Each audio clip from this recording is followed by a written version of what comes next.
Good day, and thank you for joining my YouTube channel. I am your host, Don Johnson, and you have joined the Don Johnson channel.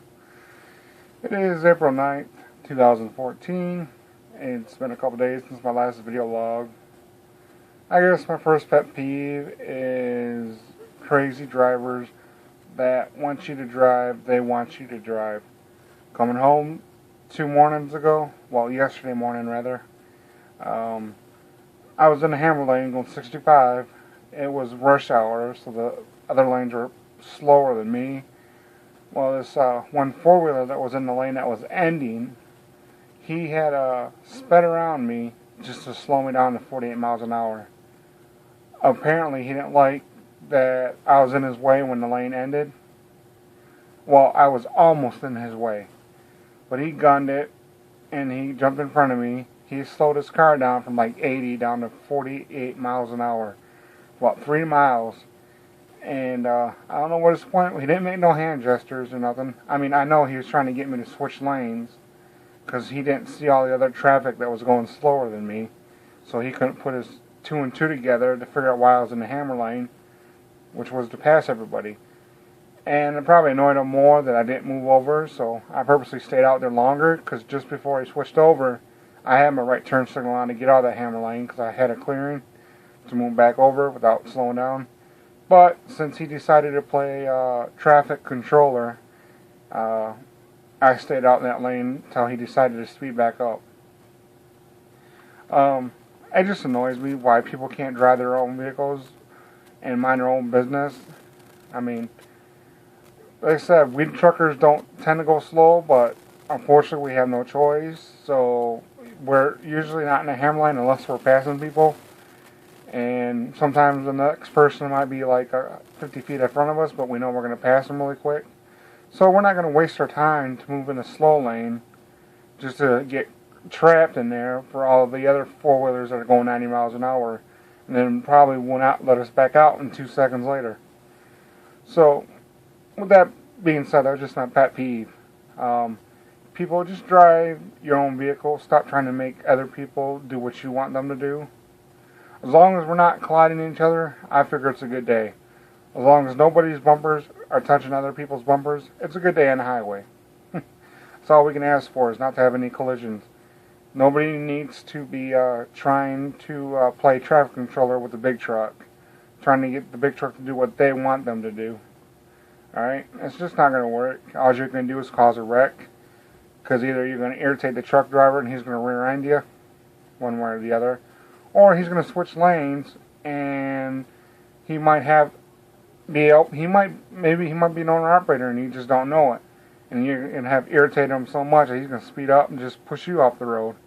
So you got to really think carefully, you four-wheelers that like to play with the big trucks, trying to tell them what to do because they held you up for 2 seconds or whatever. But other than that, I haven't had much to complain about. Like I said, it was a typical morning going through Detroit area. I came home for a 34-hour reset. I am leaving out either tonight or first thing in the morning. I am going to Sturgis, Michigan. Well, for those of you that don't know about a 34-hour reset, it is how many hours minimum we are required to take a lengthy break with 2 5-hour morning periods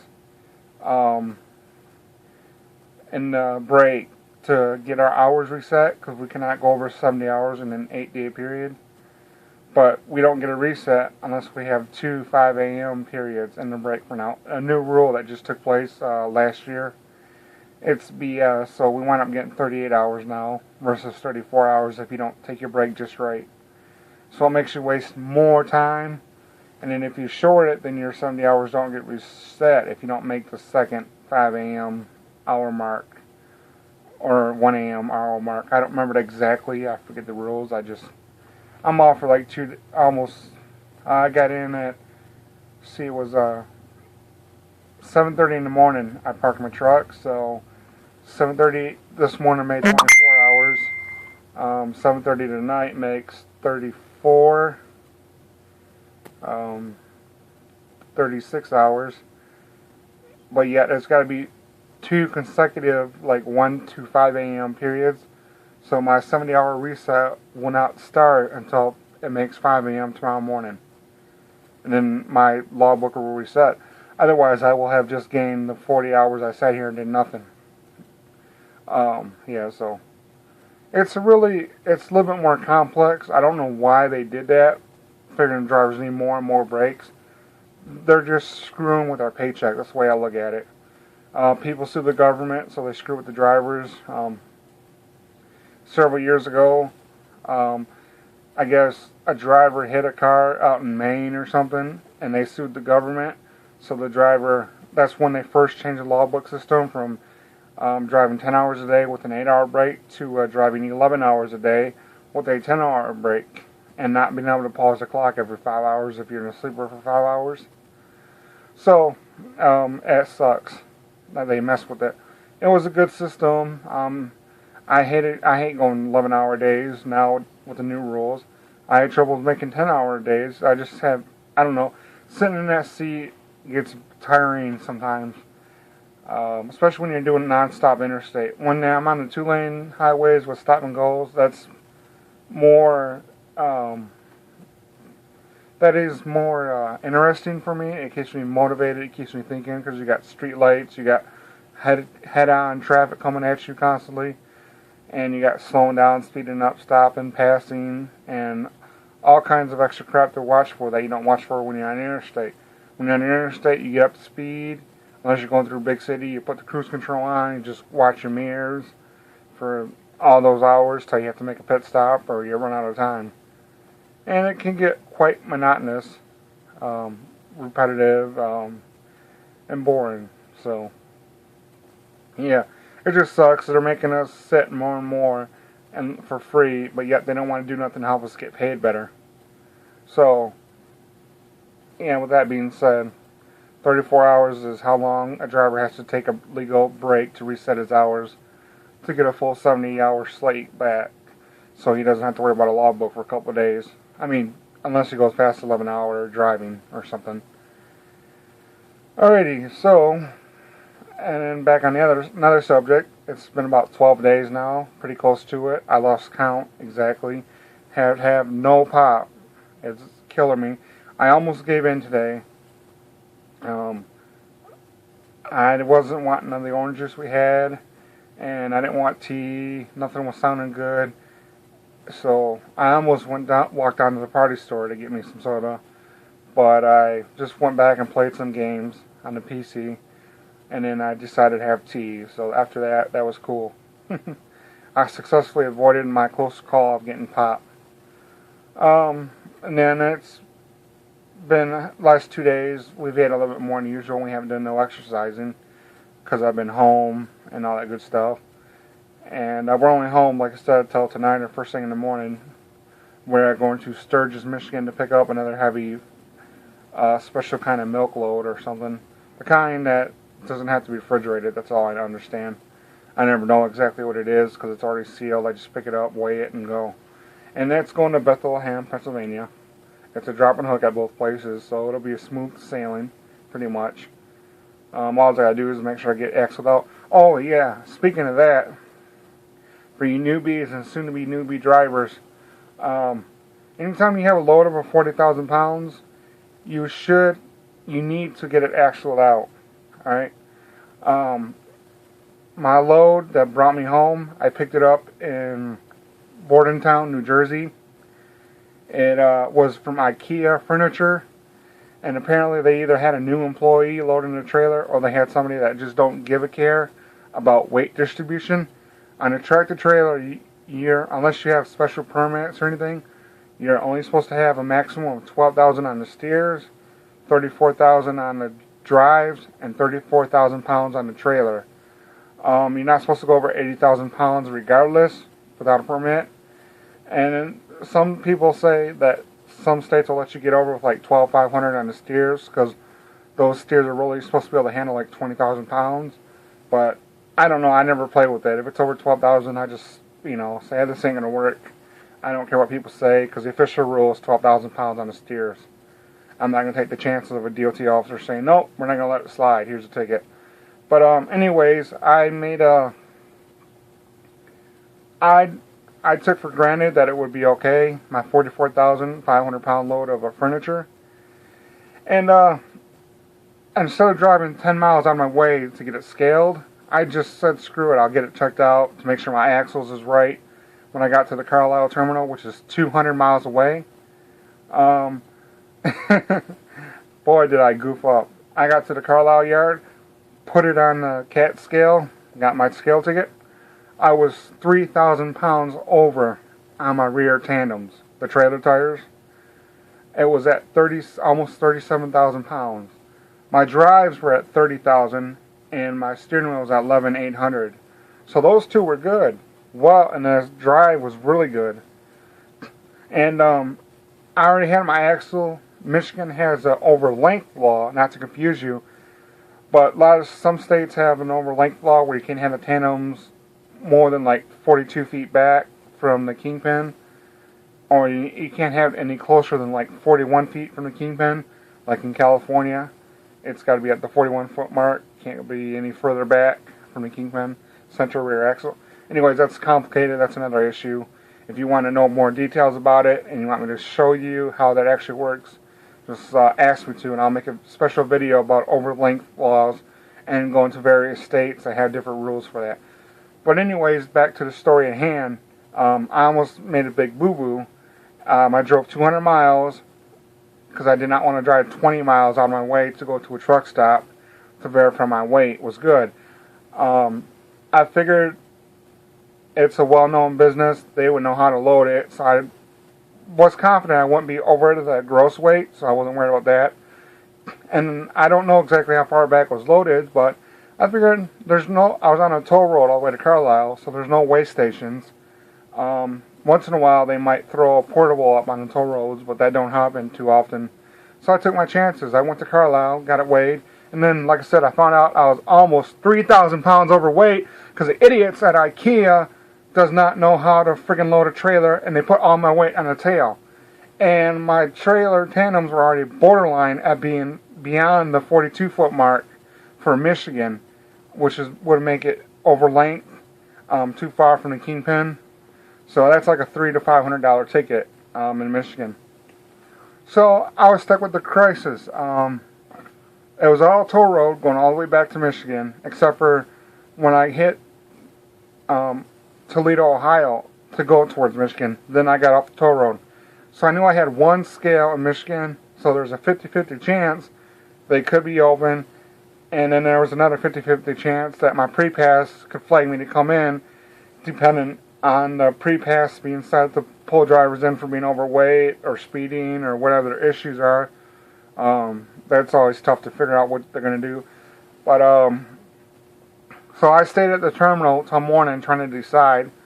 I did not want to drive 200 miles all the way back to New Jersey to get squared away.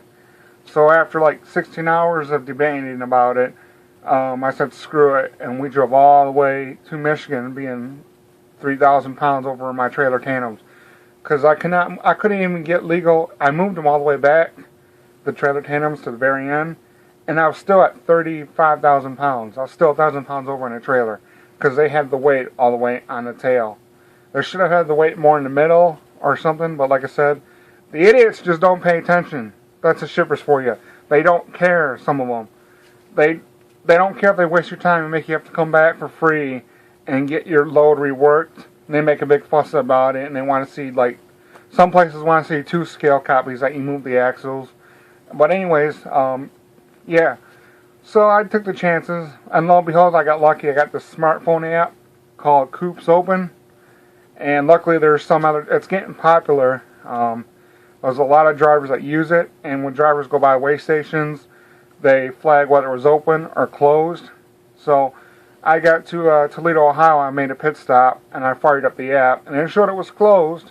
So I was like, shh, that's a good relief.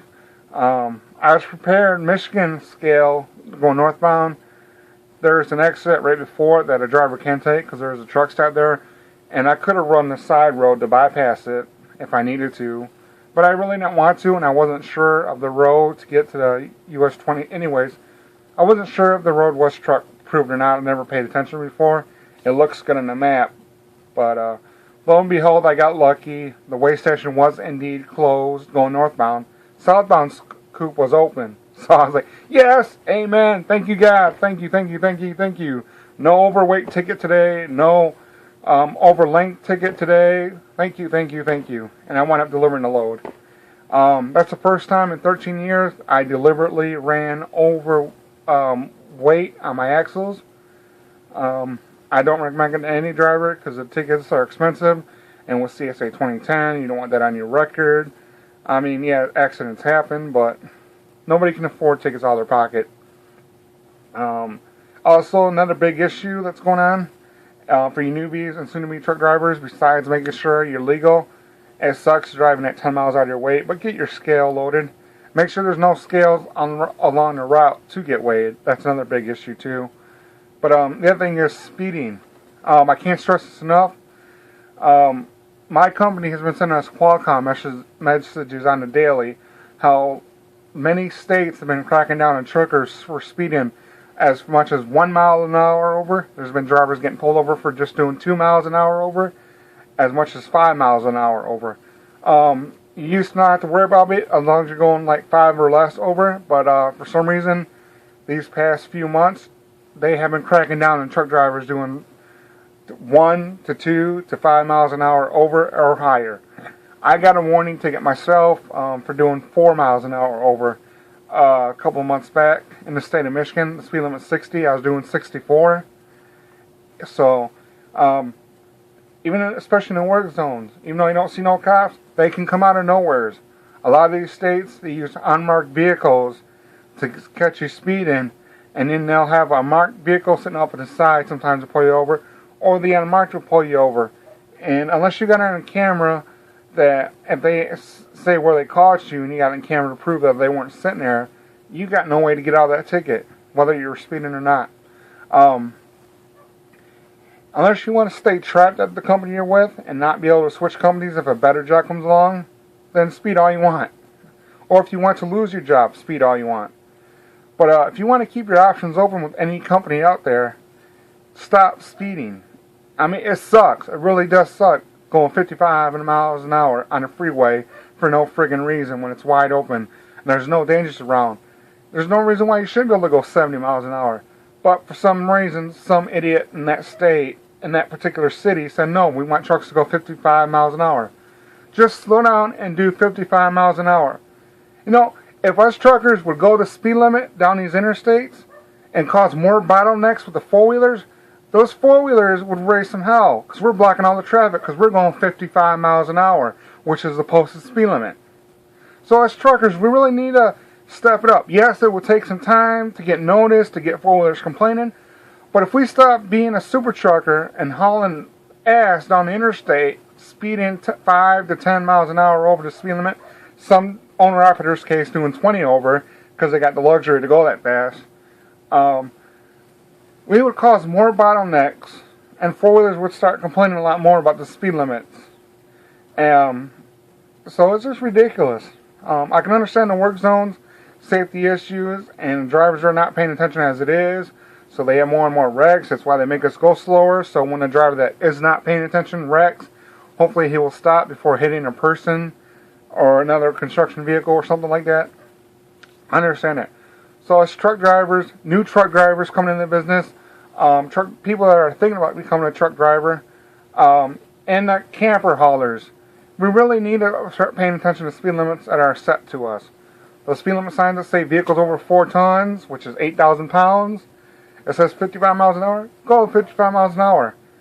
Like I said, if every truck driver would just do their best to do the speed limit within a mile or two, or maybe a mile or two under the speed limit, that would cause more bottlenecks, a lot more four-wheelers backed up in all the lanes because truckers would be barely passing each other because they don't want to get pulled over for a ticket, but yet they're going a half mile faster to pass someone. Hopefully that would cause four-wheelers to call their local Congress, their local people and the government, say, hey, we need these speed limits raised. We got truckers that are going 55 miles an hour. They're causing bottlenecks. They're making us late to work, yada, yada, yada. So, and then, like I said, you don't get no ticket that way by going the speed limit. Your job's safe. If you decide you want to switch companies, your job's still safe because you got no speeding tickets on your record. Like I said, I know it sucks really bad to go the speed limit in a lot of places. But in the long run, your options are still open. You still have any job to go to you want to. You don't have to worry about your company firing you, letting you go because you got a speeding ticket. You don't have to worry about paying a huge fine out the ass for getting a speeding ticket. And all the other good stuff that comes with it. The other issue is you got to stop tailgating. I see everybody doing it these days. Truckers are tailgating cars. Cars are tailgating truckers. Truckers are tailgating truckers. Cars are tailgating cars. And I see it sometimes going 10 to 12 car lengths together. There's 10 to 12 vehicles, and they're all right in each other's butts. Listen, I know most people think it'll never happen to them, but any vehicle could have a blowout at any given time. Something could fall apart from a truck. Something could fall apart from a car and hit the vehicle behind them, causing a chain reaction of people rear-ending. We really got to start keeping our spaces between people. Not only speeding, controlling our speed limit, we really got to start keeping our spaces. Alright? There's no need to have all these people piling up on each other. There's no need for useless deaths. Every state already has, almost every state has a minimum of 150 deaths already. When you go through these states, you'll see them on the billboard. This year's automobile accidents are like 150. One state said 200 already. This is only the 4th month of the year, and a lot of states are approaching 200 automobile accidents in them. Now that's 50 states. 2 times 50 is 100, right? You add 2 more zeros. Yeah, you get the math. There's a lot of deaths that didn't need to happen, and most of them are from tailgaters, distracted drivers that are tailgaters, and speeders. Alright? Well, those are like the top 3 causes: inattention, and they're speeding, and they're tailgating. Let's try to do ourselves a favor and slow it down, keep the space, and live to see another day, and avoid getting tickets. Or getting locked up for involuntary manslaughter because you killed somebody because you're tailgating them. And don't do brake checks to truckers. I mean, sometimes truckers do irritate you. Just, if your car, if you have the ability to speed up away from that trucker or get out of his way, you're better out to do it so there's no risk of accidents happening. I know a lot of four-wheelers think that they're trying to teach a trucker a lesson by tapping on those brakes. But if that trucker decides that he just don't care and he doesn't press on that brake and you do, that's it. Your car's totaled. Your life's probably going to be totaled. Your family might be able to sue and get some money on your unfortunate accident that could result in your death, but it's not worth it. Alright? I know it's hard, but come on. Everybody wants to live to see tomorrow. We gotta just start having some better common respect on the road. Alright. Enough about that stuff for now. I just had to get on here and get my opinions voiced a little bit more. For anybody that plays games or like watching people that play game on the internet to find stuff, I'm still having trouble on my Let's Plays, understanding the rules and stuff. And every game is different to monetize it legally. And I want to make sure I do them legally if I put them on here, because I do not want my channel shut down. I am still a newbie on YouTube, so I'm trying to make it grow. And the last thing I need to do is get in violation with some copyright or something. I got 40 days left to my medical card renewal date. I'm still trying to work that out. That's going to be a miracle if I keep a job. So, thank you for watching my channel. I've been Don Johnson. I appreciate you taking a check, and I hope you pay attention more on the highway and try to slow down a little bit and obey the laws a little bit more to avoid yourself from tickets and trouble and accidents. Until next time, have a good day.